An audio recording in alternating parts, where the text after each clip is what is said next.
The latest Nintendo Direct just wrapped up as of speaking just a few minutes ago, and oh my goodness, what a Nintendo Direct it was.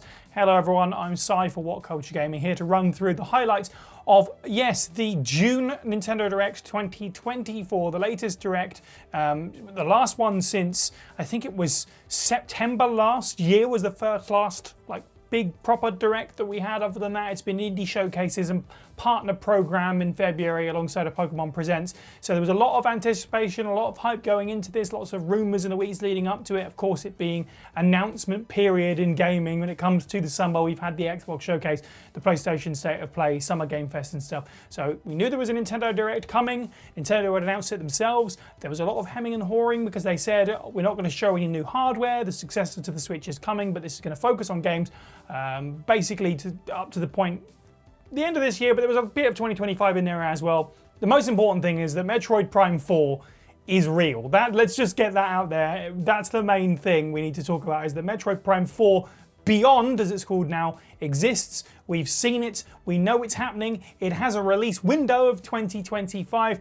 It's one of these things that it's a joke at this point. It got announced, in 2016 or something like that, and it got pushed back, started development again, and it's just always been the will it show up at Direct thing for the last 5+ years now, to the point where it was just hard to get excited about it. But it's kicked in, you hear the music, Samus's theme, you see her, fantastic visuals, which we'll get into. Very, very excited, of course. I think the most important thing about it that we have to talk about is the fact that this is probably not a Switch exclusive. There's a lot of talk, are they going to show Metroid Prime 4? Because if they're going to do it at all, surely it's a launch title for the new system. They didn't outright say that. I think they heavily implied it though. When you take a look at the visuals of this game, both the gameplay and there was a brief moment at the end with a big sort of wide shot of a location. That didn't feel like Switch graphics really to anyone, did it? Let's face it. So it is probably a situation where it's coming to the Switch and the Switch 2, or whatever it's going to be called, and that'll probably be the full-fat version, and they're going to make a version that runs on Switch. I imagine what we saw was the full-fat version. Obviously, it might not be the case. That could be pre-rendered, baked-in kind of stuff. It was very limited what we did get to see. But the depth of field, the richness of the detail, the character models, it's more than the Switch can handle. And if we're using the Metroid Prime recent remaster as an example to compare it to, this is next level. Samus looked great, the Space Pirates looked great, they looked like the elites from Halo. It was nice to see some detail on them, and it retained, it still really felt and looked like Metroid, but it felt a bit more grown up, a bit more modern, and it's so nice to see that out of a series like this that could do with the graphical bump. Nintendo's not, they don't care so much about graphics like everyone else, and a lot of people are just okay with that, and that's fine. I'm one of those people. Graphics aren't the end of the world for me, but to see Metroid get to utilize better graphics than the Switch can handle was very gratifying. Psylocke as well, the villain that's gone missing from Metroid, appearing at the end, often rumoured and theorised that he would be the big bad in the next game. It was wonderful to see that is the direction they're going. We know very little about what it is, but we know that it exists, and that it's happening, and we can continue that excitement into the next Nintendo Direct. So yeah, Metroid Prime 4 is going to be the big headliner, of course, but there was actually a lot of stuff, and to be honest, there was a bit of a suspicion that maybe it would happen about 10 minutes from the end when they revealed, quite surprisingly, a new Zelda game, which, sure, it's not like a full-fat, brand new main entry in the series, certainly not. So it's not the kind of thing that you would necessarily end one of these Directs on. But it did make you think, oh, something big is happening at the end if they're not going to show this last. But let's get into The Legend of Zelda Echoes of Wisdom, which looks lovely. Lots of rumours doing the round about what that team will be doing next after Link's Awakening HD. Is there going to be a remake in a similar style for the Oracle games, Seasons and Ages? That's not the case. Instead, we have a brand new game, and I've not played the Oracle games. It's kind of a blind spot for me when it comes to the Zelda games, and I really should fix that, so I'd be happy for some HD remakes of those.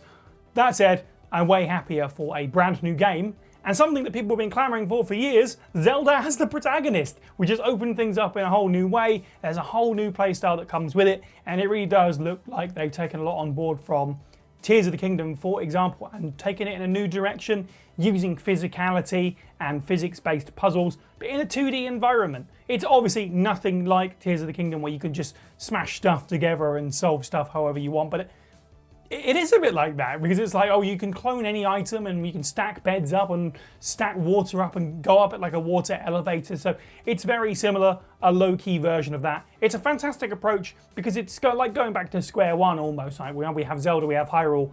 How can we approach this completely differently?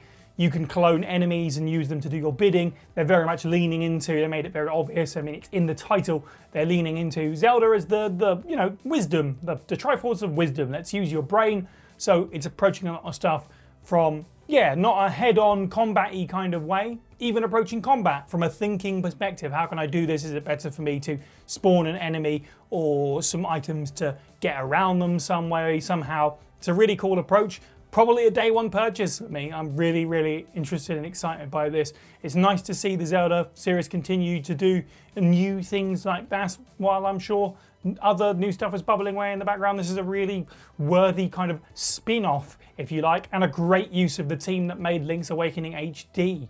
Nintendo continuing the Mario love, as they would. I mean, it's their mascot character, but also coming out of the Mario movie, it felt like there was a lot of new Mario stuff, and that is continuing yet again. In fact, specifically, we're carrying on the Mario RPG stuff. We had Super Mario RPG Remake, we got Thousand Year Door.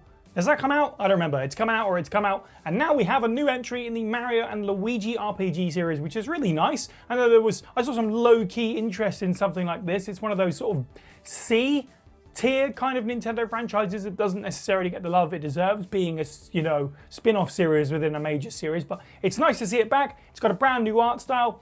Kind of reminds me of Mario Wonder, not necessarily in the way that it looks, but the way that it's doing something different with the way that Mario does look. It's a nice little refresh, and I really like the name. You know, Brothership. It's obviously a pun on it being a seafaring adventure, as they called it, but also it's just a cute name. Mario and Luigi hanging out, fighting enemies together. Looks like fun. Will there still be a market for more role-playing Mario games? I guess we'll see, but it's nice that this franchise gets a new entry. They could have just easily ported a bunch of them onto the system, but it's nice that there's something new. Relatedly, Donkey Kong Country Returns is getting an HD port, which is nice.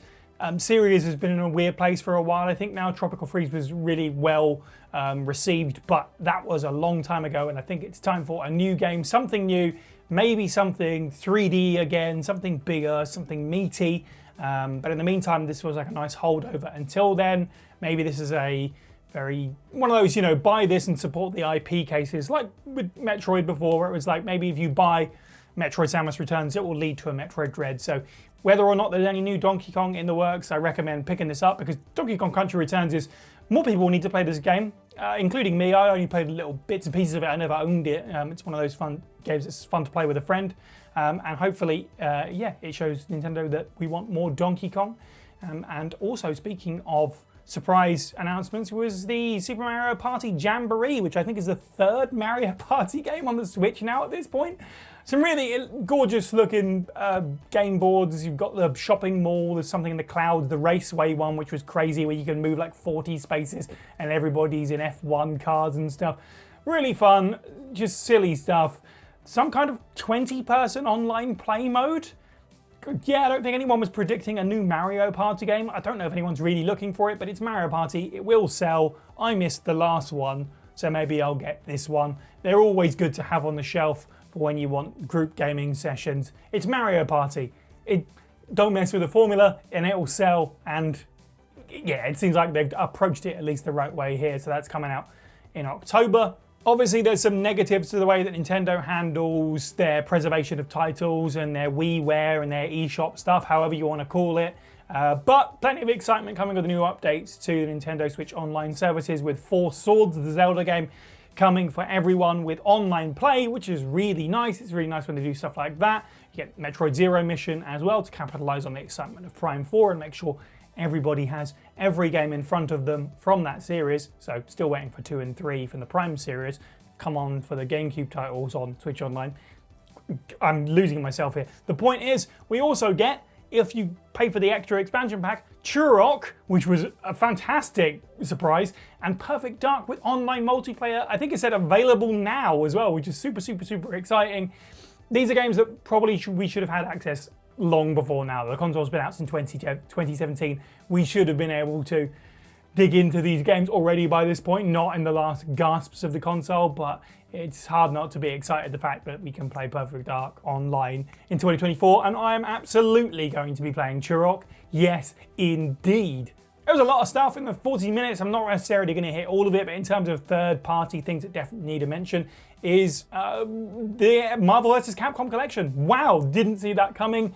Capcom have been great with their collections over the last few years.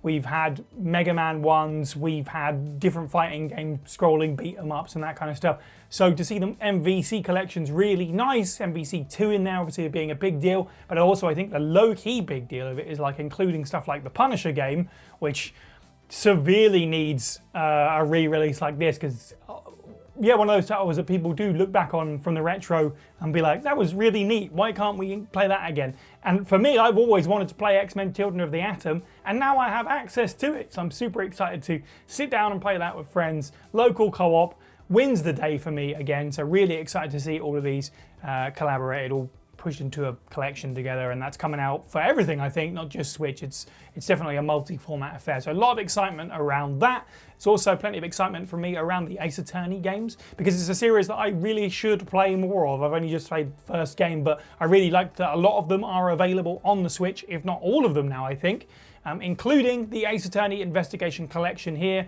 2 games, one of which brand new outside of Japan, so really exciting again that this is all in one place. Switch has become the Ace Attorney machine, so if that's your bag, you are eating while having the entire franchise at your fingertips. We also have a Looney Tunes arcade sport game coming out of nowhere. The Wacky World of Sport that comes out this autumn. Great use of the IP. Feels like a funny time for it because we've already had, and this is just speaking from the perspective that it's on a Switch Nintendo Direct thing, we have a lot of different sports games on Switch already with Nintendo Switch Sports and Mario Strikers and stuff. But this is really fun use of Looney Tunes IP. It looked okay, so glad that this is a thing. Keep an eye on it, I suppose. Hopefully, I know we're coming off the back of Multiversus and a lot of controversy about the microtransactions associated with the game. Hopefully we don't get that here. Hopefully this isn't loaded up with skins or like you can only play as 2 characters and you have to grind for the rest. This seemed much more straightforward, probably a lower price point kind of affair. I guess we'll see. I guess we'll see. It is easy to be a little bit cynical about this following what Warner Brothers have been like for the last couple years. Another major one, again, also speaking from personal experience, I've not played Dragon Quest, so really excited to see Dragon Quest 3 getting a remake in HD 2D. I know a lot of people don't like HD 2D, but this is good use of HD 2D to bring some classic games forward. I'm part of the crew that said Final Fantasy VI needs a remake like this. We may or may not be getting that, who knows, but what we are getting is Dragon Quest 3 and the fantastic reveal of 1 and 2 coming next year as well, so you can play the original trilogy on Switch in, nice shiny fashion. It's going to be a great entry point for new fans or fans who haven't gone that far back in the franchise. I'm sure this is going to go over huge in Japan and hopefully, across the world it finds its place as well. Very interested in this. Could be my entry point for Dragon Quest. There was a lot of other stuff. Stray's getting a port, which makes sense on Switch. It's kind of low-key, so I get that. It didn't look super duper great. Neither did Sakaguchi and Uematsu of Final Fantasy fame's next collaboration. And also the Funko Pop game, whatever that was, the most vapid looking crossover you've ever seen. Obviously the visuals are going to look terrible because it's Funko Pops. It always looks bad, but the animations were pretty ropey to say the least. And it just looks like, look, here's all the things you loved. Look, with all these recognizable things, buy it, buy it, buy it. Seeing Shaun of the Dead represented in Funko Pops in a video game made me physically ill. So that's definitely the low moment of otherwise a very strong Nintendo Direct. There's lots of stuff on there that I didn't mention. There's loads of tactical games coming, lots of RPGs. It feels like studios kind of know what they're doing with the Switch a little bit more by making these kinds of games that are really good for pick up and play. That's been the case for years, but it's good to see that roll out because that's what the Switch is really good at. That's handheld gaming. So we're going to continue to see games of all different kinds, like Darkest Dungeon 2, like Phantom Brave, completely different art styles, but appeal to that pick up and play and pause and pick back up kind of thing that you would get from the Switch. So honestly, even the lower tier stuff seemed like it probably would find an audience, and the big stuff in this Direct is going to might go down as some of the biggest stuff, particularly Metroid Prime 4 is obviously a huge moment to see that after all the years, but also the new Zelda game, which is like a wonderful surprise. I didn't see anyone predicting that, and it's it's a great use of that team. Really excited to see more of that and where that goes coming later this year, which is super exciting.